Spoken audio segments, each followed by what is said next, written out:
ಇನ್ನು ಸತೀಶ್ ಜಾರಕಿಹೊಳಿಗೆ ಕೆಪಿಸಿಸಿ ಅಧ್ಯಕ್ಷ ಸ್ಥಾನದ ಆಫರ್ ಅನ್ನ ಕೆಸಿ ವೇಣುಗೋಪಾಲ್ ನಿನ್ನೆಯಷ್ಟೇ ಕೊಟ್ಟಿದ್ದು ಅಧ್ಯಕ್ಷರಾಗುವಂತೆ ಪ್ರಸ್ತಾಪವನ್ನ ಮಾಡಿದ್ದಾರೆ. ವೇಣುಗೋಪಾಲ್ ಸಚಿವ ಸ್ಥಾನದ ಜೊತೆಗೆ ಕೆಪಿಸಿಸಿ ಅಧ್ಯಕ್ಷ ಸ್ಥಾನಕ್ಕೆ ಸತೀಶ್ ಈಗ ಪಟ್ಟಣ ಹಿಡಿದಿದ್ದು 2 ಸ್ಥಾನಗಳನ್ನ ಕೊಡಬೇಕು, ಆ ಸ್ಥಾನಗಳನ್ನ ಕೊಟ್ಟರೆ ಮಾತ್ರ ನನ್ನ ಸಹಮತ ಇದೆ ಅಂತ ತಮ್ಮ ಅಭಿಮತವನ್ನು ವ್ಯಕ್ತಪಡಿಸಿದ್ದಾರೆ. ಈ ಬಗ್ಗೆ ಚರ್ಚೆ ಮಾಡಲಾಗುತ್ತೆ ಅಂತ ಕೆಸಿ ವೇಣುಗೋಪಾಲ್ ಹೇಳಿದ್ದಾರೆ. ಇನ್ನು ಈಗಾಗಲೇ ಕೆಪಿಸಿಸಿ ಅಧ್ಯಕ್ಷ ಗಾದಿಯ ರೇಸ್ನಲ್ಲಿ ಮುನ್ನೆಲೆಯಲ್ಲಿರೋರೆ ಸತೀಶ್ ಜಾರಕಿಹೊಳಿ. ಬಹುತೇಕ ಕೆಪಿಸಿಸಿ ಅಧ್ಯಕ್ಷ ಸ್ಥಾನ ಗಾದಿಗೆ ಇರೋದು ಸತೀಶ್ ಜಾರಕಿಹೊಳಿ ಫೈನಲ್ ಅಂತ ಕೂಡ ಹೇಳಲಾಗ್ತಾ ಇದೆ. Hotel Management with AI. Join IIHM, International Institute of Hotel Management. ಆದರೆ ಇದೇ ಸಂದರ್ಭದಲ್ಲಿ ಕೆಸಿ ವೇಣುಗೋಪಾಲ್ ಏನೋ ಈ ವಿಚಾರಕ್ಕೆ ಸಂಬಂಧಪಟ್ಟಂತೆ ಸತೀಶ್ ಜಾರಕಿಹೊಳಿ ಅವರ ಹತ್ರ ಪ್ರಸ್ತಾಪವನ್ನು ಮಾಡಿದ್ರು. ಆದರೆ ಇದೇ ಸಮಯದಲ್ಲಿ ಸತೀಶ್ ಜಾರಕಿಹೊಳಿ ಆಫರ್ ಅನ್ನ ಇಟ್ಟಿದ್ದಾರೆ. 2 ಸ್ಥಾನಗಳನ್ನ ಕೊಡಬೇಕು, ಆ ಸ್ಥಾನಗಳನ್ನ ಕೊಡೋದಾದರೆ ನನ್ನ ಸಹಮತ ಇದೆ ಅಂತ ಹೇಳಿದ್ದಾರೆ. ಹಾಗಾಗಿ ಚರ್ಚಿಸಿ ತಿಳಿಸಲಾಗುತ್ತೆ ಅಂತ ವೇಣುಗೋಪಾಲ್ ತಿಳಿಸಿದ್ದಾರೆ. ಈ ಬಗ್ಗೆ ಇನ್ನಷ್ಟು ಡೀಟೇಲ್ಸ್ ಅನ್ನ ಪಡ್ಕೋಣ. ನೇರ ಸಂಪರ್ಕದಲ್ಲಿ ಮಹೇಶ್ ಮತ್ತು ಹರೀಶ್ ಇಬ್ರು ಕೂಡ ನೇರ ಸಂಪರ್ಕದಲ್ಲಿದ್ದಾರೆ. ಸೊ ಮೊದಲಿಗೆ ಮಹೇಶ್ ಹತ್ರ ಮಾಹಿತಿಯನ್ನ ಪಡ್ಕೋಣ.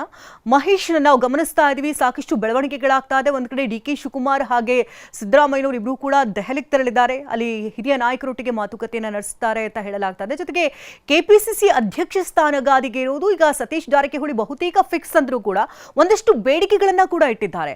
ಆ ಬೇಡಿಕೆಗೆ ಹೈಕಮಾಂಡ್ ಒಪ್ಪಬಹುದಾ? ಏನಾಗ್ತಾ ಇದೆ? ಶಕುಂತಲಾ, ಖಂಡಿತ ಸಿಎಂ ಸಿದ್ದರಾಮಯ್ಯನವರು ರಾಜೀನಾಮೆ ನೀಡಿದಂಥ ಬೆನ್ನಲ್ಲೇ ದೆಹಲಿಗೆ ಆಗಮಿಸಿರುವಂಥದ್ದು, ತಡರಾತ್ರಿ ಆಗಮಿಸಿದ್ದಾರೆ. ಸಿಎಂ ಸಿದ್ದರಾಮಯ್ಯ ಮತ್ತೆ ಪುತ್ರ ಯತೀಂದ್ರ ಕೂಡ ಇರುವಂಥದ್ದು. ಇದರ ಜೊತೆಗೆ ಡಿ.ಕೆ. ಶಿವಕುಮಾರ್ ಕೂಡ ಬಂದಿರುವಂಥದ್ದು. ಅಂದರೆ ಹೊಸ ಸರ್ಕಾರದ ರಚನೆಗೆ ಏನು ಕಸರತ್ತು ಆರಂಭ ಆಗಿರುವಂಥದ್ದು, ದೆಹಲಿಯಲ್ಲಿ ಚಟುವಟಿಕೆ ಕೂಡ ಆರಂಭ ಆಗಿದೆ. ಹೈಕಮಾಂಡ್ ಕೂಡ ಈಗಾಗಲೇ ಒಂದು ಸುತ್ತಿನ ಮಾತುಕತೆ ಕೂಡ ಅಂದರೆ ಚರ್ಚೆ ಕೂಡ ಮಾಡಿರುವಂಥದ್ದು.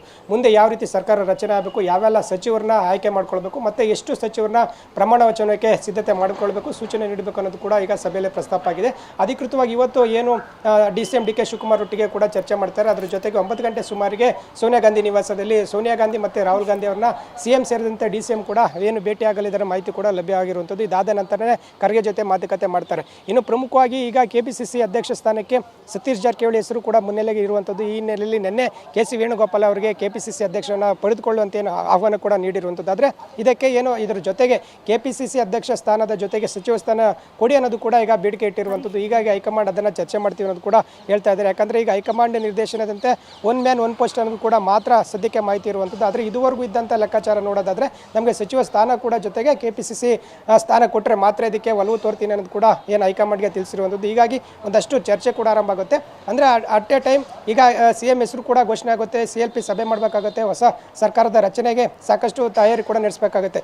ಈ ಸಂದರ್ಭದಲ್ಲಿ ಕೆಪಿಸಿಸಿ ಅಧ್ಯಕ್ಷರ ಹೆಸರು ಕೂಡ ಘೋಷಣೆ ಮಾಡಬೇಕು ಅನ್ನೋದು ಕೂಡ ದೆಹಲಿಯಲ್ಲಿ ಚರ್ಚೆ ಮಾಡ್ತಾ ಇದ್ದಾರೆ. ಇವತ್ತೊಂದಷ್ಟು ಚರ್ಚೆಗಳು ನಡೆದು ಇವತ್ತು ಅಥವಾ ನಾಳೆ CLP ಸಭೆ ಆಗುವಂಥ ಸಾಧ್ಯತೆ ಹೆಚ್ಚಿರುವಂಥದ್ದು. ಶಕುಂತಲಾ, ಹಾಗೆ ಸಂಪರ್ಕದಲ್ಲಿ ಮಹೇಶ್, ಇದೇ ವಿಚಾರಕ್ಕೆ ಸಂಬಂಧಪಟ್ಟಂತೆ ಮತ್ತಷ್ಟು ಅಪ್ಡೇಟ್ ಸಿಗ್ತಾ ಇದೆ. ಕೆಲವೇ ಕ್ಷಣಗಳಲ್ಲಿ ಸಿದ್ದರಾಮಯ್ಯ ಮತ್ತು ಡಿ.ಕೆ. ವರಿಷ್ಠರನ್ನ ಭೇಟಿಯಾಗ್ತಾ ಇದ್ದು ಇಬ್ಬರು ಜೊತೆಯಾಗಿ ಸೋನಿಯಾ ಗಾಂಧಿ ನಿವಾಸಕ್ಕೆ ಭೇಟಿಯನ್ನ ನೀಡುತ್ತಿದ್ದಾರೆ. ಸೋನಿಯಾಗೆ ಧನ್ಯವಾದವನ್ನ ಹೇಳಲಿದ್ದಾರೆ ಸಿಎಂ ಸಿದ್ದರಾಮಯ್ಯ ಹಾಗೆ ಡಿ.ಕೆ. ಶಿವಕುಮಾರ್.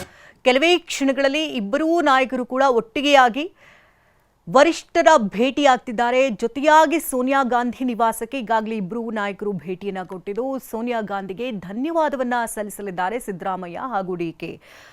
5 ವರ್ಷದ ಸರ್ಕಾರದ ಆಡಳಿತದಲ್ಲಿ 3 ವರ್ಷಗಳ ಕಾಲ ಈಗಾಗಲೇ ಪೂರ್ಣ ಆಗಿದೆ. 2 ವರ್ಷ ಉಳಿದಿರುವಂಥ ರಾಜ್ಯಭಾರದ ಹೊಣೆ ಈಗ ಡಿ.ಕೆ. ಶಿವಕುಮಾರ್ ಹೆಗಲಿಗೆ ಹಾಕ್ತಾ ಇರೋದ್ರಿಂದಾಗಿ ಮುಂದೆ ಸರ್ಕಾರವನ್ನು ಯಾವ ರೀತಿ ನಡೆಸ್ಕೊಂಡು ಹೋಗಬೇಕು ಇದೆಲ್ಲದರ ಬಗ್ಗೆ ಕೂಡ ಅವರು ಮಾತುಕತೆಯನ್ನು ನಡೆಸಿದ್ದಾರೆ.